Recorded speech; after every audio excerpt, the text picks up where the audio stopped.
J'aimerais ce matin vous proposer de partager quelques pensées sur la sagesse.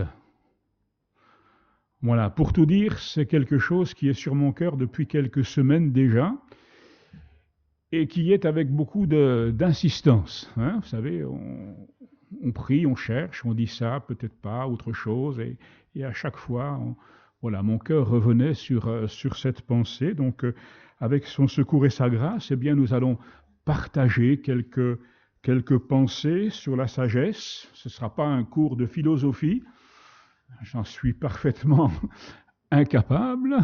On n'est pas dans le mystique, n'est-ce pas, mais simplement retrouver dans la parole de Dieu ce que nous pouvons vivre et appliquer dans notre vie concernant la sagesse, et c'est bien ce qui nous préoccupe, n'est-ce pas, de mettre en application dans nos vies ce que nous dit l'Écriture. Savez-vous que la parole de Dieu parle beaucoup de la sagesse? Vous savez combien de fois on trouve le mot sage ou sagesse dans la parole de Dieu? 393. Alors je ne les ai pas comptés, il y en a qui font ça, mais ça nous donne quand même une petite indication. Et si vous aviez un doute, lisez le livre des Proverbes, et vous allez voir combien il est question de la sagesse. Alors j'ai pris quelques passages, et j'aimerais que nous les lisions ensemble. Le premier passage dans 1 Roi, chapitre 4, verset 29. Dieu donna à Salomon de la sagesse, une très grande intelligence et des connaissances multipliées comme le sable qui est au bord de la mer. La sagesse de Salomon surpassait la sagesse de tous les fils de l'Orient et toute la sagesse des Égyptiens. Amen. Dans le livre des Proverbes, chapitre 3, verset 5, « Confie-toi en l'Éternel de tout ton cœur et ne t'appuie pas sur ta sagesse. Reconnais-le dans toutes tes voies et il aplanira tes sentiers. Ne sois pas sage à tes propres yeux.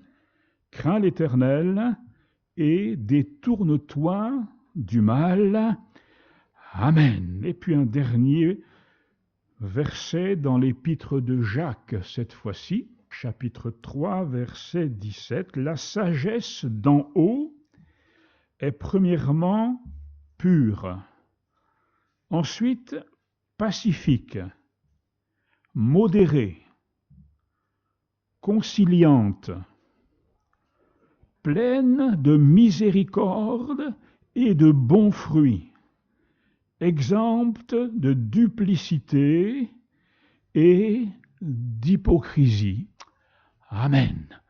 Voilà donc quelques versets concernant la sagesse. Nous aurions pu en prendre beaucoup d'autres. Ce que nous voyons, ce que nous pouvons affirmer au travers de ces quelques passages, c'est qu'il existe, c'est qu'il y a deux niveaux de sagesse. Vous êtes d'accord ? Il y a deux niveaux de sagesse. Il y a la sagesse surnaturelle. Il y a la sagesse qui vient d'en haut. La sagesse que Dieu donne, cette sagesse qu'il a donnée à Salomon et dont nous savons à quel point elle a été source de bénédiction pour beaucoup. La sagesse surnaturelle, et on va l'appeler la sagesse d'en haut, comme Jacques le fait. Et puis il y a l'autre sagesse, la sagesse que l'on va appeler sagesse d'en bas. Vous êtes d'accord pour faire cette différence? Sagesse naturelle. Et pour parler de cette sagesse naturelle, eh bien on dira qu'elle prend sa source dans notre réflexion personnelle. Elle prend sa source dans notre logique humaine. Elle prend sa source dans nos expériences, dans notre vécu, dans notre parcours. Elle prend sa source dans ce que nous sommes, dans notre personnalité. Et il y a dans l'Écriture des adjectifs pour la qualifier. elle est qualifiée de terrestre, elle est qualifiée de charnelle, et même à un moment donné, elle est qualifiée de diabolique. Alors vous savez combien je suis prudent avec les excès de langage, n'est-ce pas? Mais ce n'est pas moi qui le dis, hein, c'est la parole. Cela veut dire que parfois la sagesse d'en bas, eh bien, elle peut donner accès au diable dans tel ou tel domaine ou dans telle ou telle circonstance. Alors on voit tout de suite, n'est-ce pas, l'écart qu'il y a entre ces deux natures de sagesse. Je ne vous demanderai pas de quelle sagesse vous voulez être animé. On en dira peut-être un mot tout à l'heure, mais il y a là vraiment une évidence, c'est que nous ne pouvons pas nous satisfaire de la sagesse d'en bas. Au mieux, elle est insuffisante, mais parfois, et peut-être même plus que parfois, elle peut nous conduire à l'opposé de ce que Dieu veut et de ce que Dieu a prévu. Il y a des passages, des récits de l'Évangile qui nous confortent dans cette pensée. Jésus et les disciples se trouvent, après toute une journée d'enseignement, dans une situation un peu difficile. Le texte nous dit qu'il est tard, que l'heure est avancée. Le texte nous dit que l'endroit est désert. Et devant Jésus et les disciples, il y a une foule à nourrir. Vous connaissez ce passage? Et pas une petite foule, 5000 hommes, sans compter les femmes et les enfants. Vous imaginez un petit peu ce que cela représente et vous imaginez un petit peu le problème qui est devant eux. Nourrir tout ce monde-là, alors les disciples vont sans doute échanger entre eux, parler, réfléchir, et là la sagesse d'en bas va se manifester. Et ils vont dire à Jésus, eh bien renvoie-les. C'est ça le texte, hein? Renvoie-les. Ça c'est la sagesse d'en bas. Mais, vous connaissez le récit, n'est-ce pas, hein? Et Jésus n'a pas dit pourquoi, non, on ne les renvoie pas. Donnez-leur vous-même à manger. Donnez-leur vous-même à manger. On ne va pas les blâmer, les disciples, hein? Parce que, qu'est-ce que nous aurions fait? Mais ça montre bien à quel point la sagesse d'en bas peut empêcher la manifestation de la gloire de Dieu. Vous êtes d'accord? Elle peut empêcher la gloire de Dieu de se manifester. Mais Dieu soit béni, vous connaissez la suite du récit, hein? Il y a eu ce miracle extraordinaire, hein, et Jésus va accompagner les disciples pour les amener à vivre le miracle, à vivre l'extraordinaire, à vivre le surnaturel. Quelques pains, quelques poissons qu'on va mettre entre les mains du Seigneur, et il va y avoir cette bénédiction, il va y avoir cette foule nourrie et largement rassasiée, puisqu'il va même en rester. Gloire à Dieu! Et gloire à Dieu que la sagesse d'en bas n'ait pas pris le dessus, n'est pas dominée. Et que Dieu nous garde, frères et sœurs, lorsque nous sommes dans des choix et des circonstances difficiles, à nous contenter de la sagesse d'en bas. Je pense à une autre situation.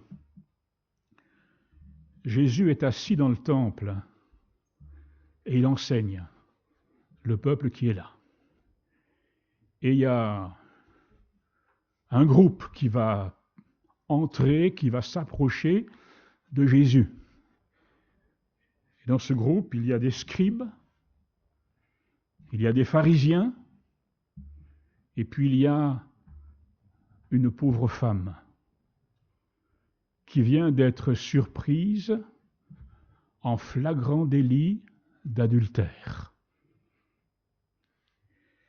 Et on l'amène devant Jésus. Et vous savez, les scribes, les pharisiens, c'était des gens qui, quand même, étaient réputés pour avoir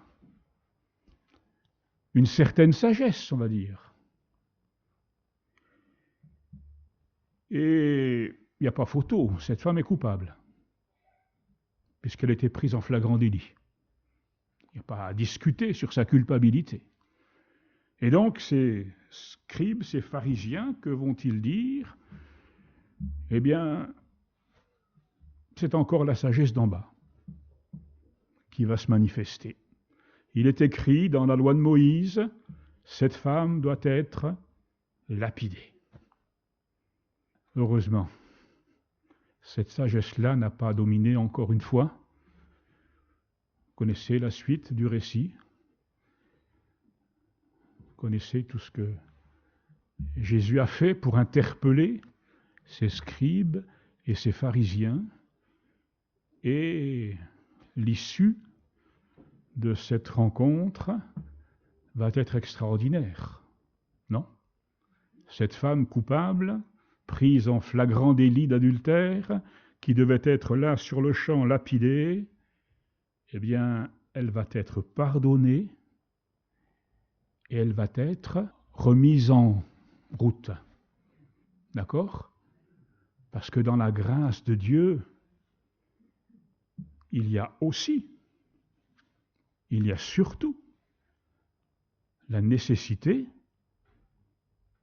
d'être pardonné, mais aussi d'être restauré, d'être rétabli. Amen. Et c'est exactement ce qui va se passer. Amen. Et je veux insister là-dessus parce que la grâce de Dieu, la sagesse de Dieu manifestée, c'est pas la porte au laxisme. Le péché reste le péché. La désobéissance reste la désobéissance. Mais la sagesse va amener le cœur à s'ouvrir, à être pardonné et à être renouvelé, restauré. Amen. C'est pas extraordinaire, ça? Oh, comme ça me fait du bien de me rappeler qu'avant d'être condamnable, je peux bénéficier de la grâce de Dieu. Je peux bénéficier de cette sagesse divine. Amen. Et heureusement, parce que je vais vous le dire, je ne serai pas là autrement. Et vous? Et vous? Béni sois-tu, Seigneur. Et je crois que cela nous amène simplement à désirer par-dessus tout et à ressentir ce besoin, avoir cette capacité de nous détourner de la sagesse d'en bas et de rechercher, de nous attacher à la sagesse d'en haut. Amen. Celle que Dieu donne. Amen. Cette sagesse qui va me conduire dans une vie spirituelle à la gloire de son nom. Cette sagesse qui va me permettre d'accomplir les œuvres de Dieu conformément à sa pensée. Amen. Seigneur, j'ai besoin de cette sagesse, mais avant d'avoir besoin de cette sagesse, j'ai peut-être besoin d'être débarrassé de ma propre sagesse, de ce qui parfois encore a tendance à prendre un peu le dessus pour me conduire dans ce que Dieu n'a pas prévu. J'ai noté une définition qu'un commentateur fait de la sagesse d'en haut. Écoutez, elle m'a plu cette définition. La sagesse d'en haut consiste dans le savoir-faire de Dieu au meilleur moment, au meilleur endroit, de la meilleure façon pour dire ou faire les choses. Seigneur, je veux cette sagesse-là. Et Seigneur, pardonne-moi pour les fois où je me suis contenté de ma propre sagesse. Oh, j'étais bien intentionné. J'étais plein de bonnes intentions, j'avais envie de faire bien. Peut-être même de faire bien pour Dieu. Mais cette sagesse-là n'était pas suffisante et peut-être m'a conduit à vivre des choses que Dieu n'avait pas prévues. Pardonne-moi, Seigneur. Revenons à ce que nous avons lu dans Jacques au chapitre 3 et qui nous dresse une petite énumération des qualités de la sagesse. Vous savez, cette énumération, elle me rappelle une autre, qui était un peu bâtie sur le même modèle. La charité, l'amour. Vous vous souvenez de cette liste concernant l'amour? La sagesse d'en haut. Alors, si vous me le permettez, je vais vous lire ce verset dans une autre version, dans la version Parole vivante, que j'aime beaucoup. Au contraire, la sagesse qui vient d'en haut est en premier lieu pure de tout mal. De plus, elle aime la paix, elle est courtoise et douce. Elle ne connaît pas les préventions et l'esprit de parti. Elle agit sans duplicité ni feinte. Elle est sans façon et sans fard. Elle se montre compréhensive et conciliante. Elle est ouverte à la discussion et capable de céder, pleine de bonté et de compassion. Elle produit beaucoup de bonnes actions. Je ne sais pas s'il est nécessaire de faire une explication de texte, mais les choses sont claires, n'est-ce pas? Cette sagesse-là, elle est pure, en premier lieu. Vous avez bien noté, en premier, d'abord. Cette sagesse est pure et la sagesse ne tolère pas la souillure. La sagesse ne tolère pas le péché, que ce soit en parole, en pensée, en action. Amen. Cette sagesse, la sagesse d'en haut, elle est pacifique. Peut-on être sage sans aimer la paix? Moi, je ne le crois pas. La sagesse d'en haut, la sagesse que Dieu donne, elle est pacifique. Notre préoccupation, c'est de maintenir la paix. De maintenir la paix, attention, sans sacrifier à la pureté. N'est-ce pas?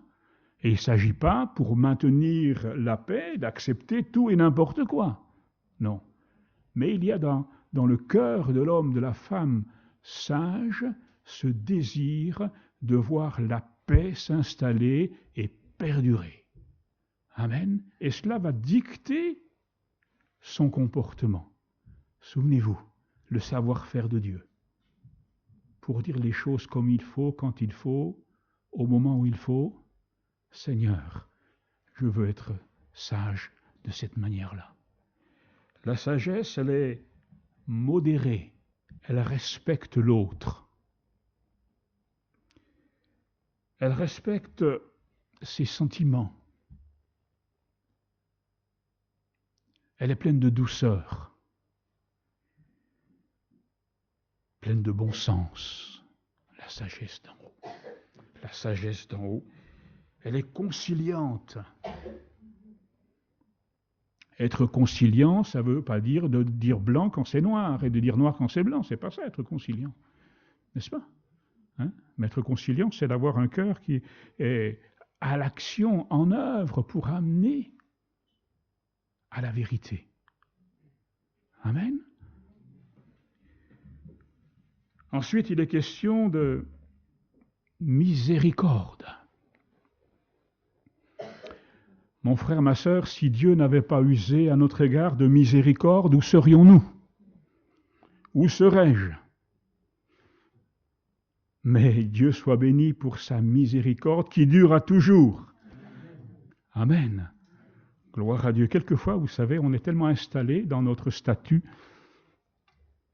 qu'on perd de vue ces réalités-là. Et chaque matin, je veux me dire, si j'ouvre les yeux, si je me lève, c'est parce que tu fais miséricorde. parce que tu me fais grâce, Seigneur, un jour de plus. Amen. Et qu'ainsi nous soyons de ces hommes et de ces femmes remplis de la sagesse d'en haut. Remplis de la sagesse d'en haut. Amen. On peut être d'accord avec ce que je lis dans Proverbes au chapitre 8 et verset 11. Car la sagesse vaut mieux que les perles, elle a plus de valeur que tous les objets de prix.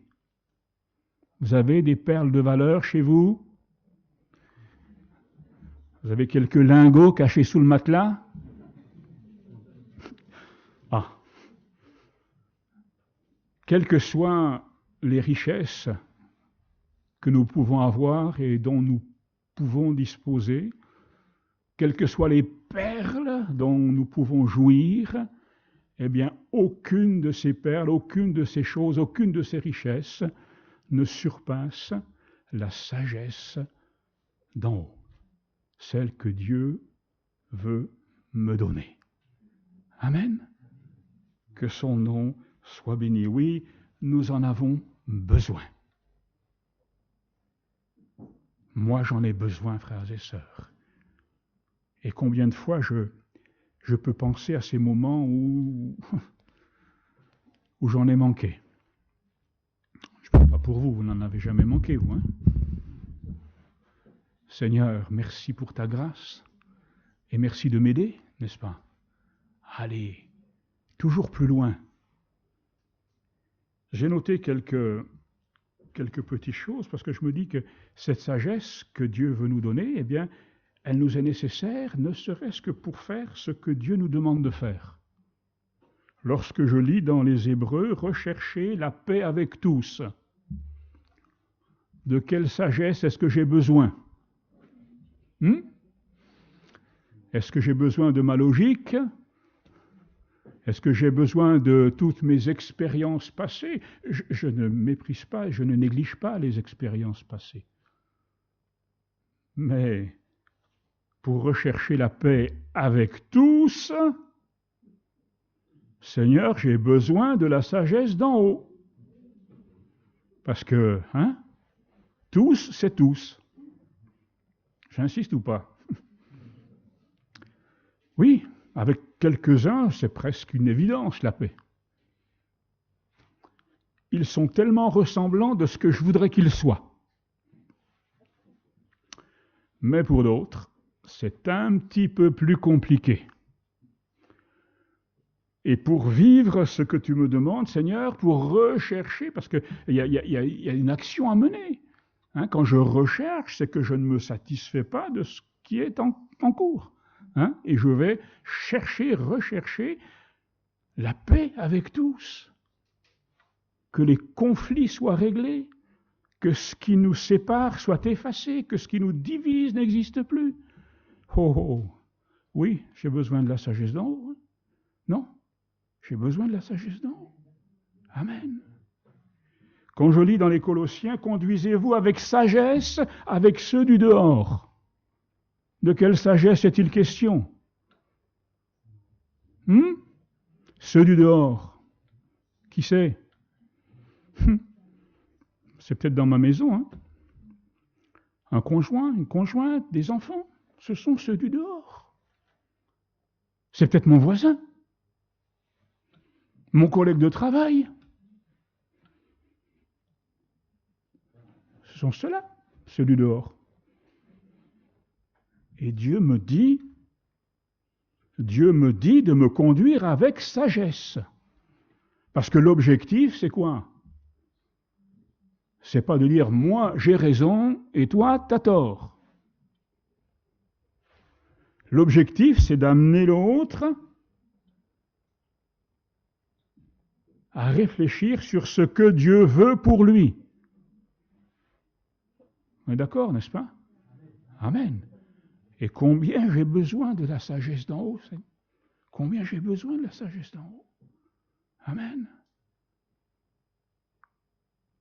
Combien de fois des choses ont été brisées Combien de fois des choses ont été cassées, ont été perdues à cause d'un manque de sagesse. Mais Seigneur, ce que tu me dis ce matin, c'est que ta sagesse est à ma disposition.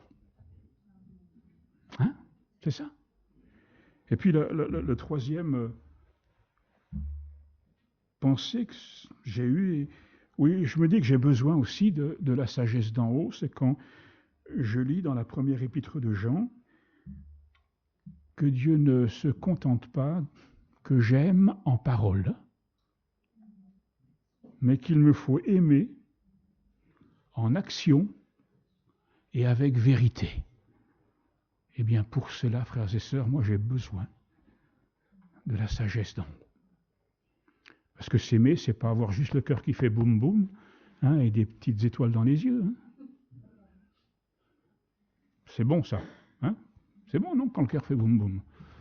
Mais c'est pas ça que tu nous demandes. Aimer en action. Et là encore, frères et sœurs, c'est tellement facile de rester sur ce qui est de la sagesse d'en bas. Seigneur, donne-moi ta sagesse. Amen. J'aimerais finir avec ce verset de Jacques que vous connaissez, chapitre 1er, verset 5. Si quelqu'un d'entre vous manque de sagesse, qu'il la demande à Dieu, qui donne à tous simplement et sans reproche, et elle lui sera donnée. J'aime beaucoup ce verset. Savez-vous pourquoi? Parce que j'y vois mon Père. Mon Père qui est prêt à me donner ce que je vais lui demander. Amen.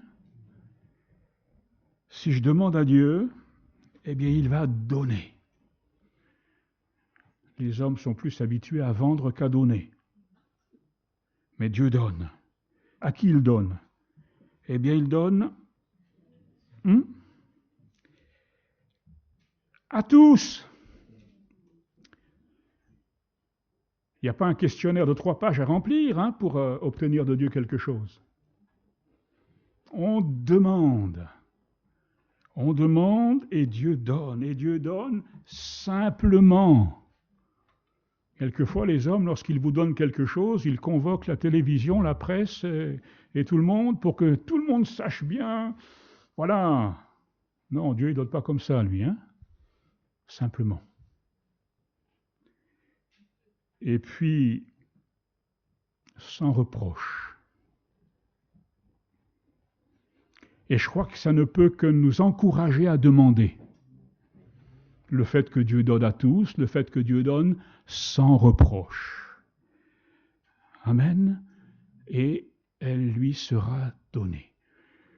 Pour conclure, je dirais que Dieu ne nous reprochera pas d'avoir manqué de sagesse, mais Dieu nous reprochera de ne pas le lui avoir demandé.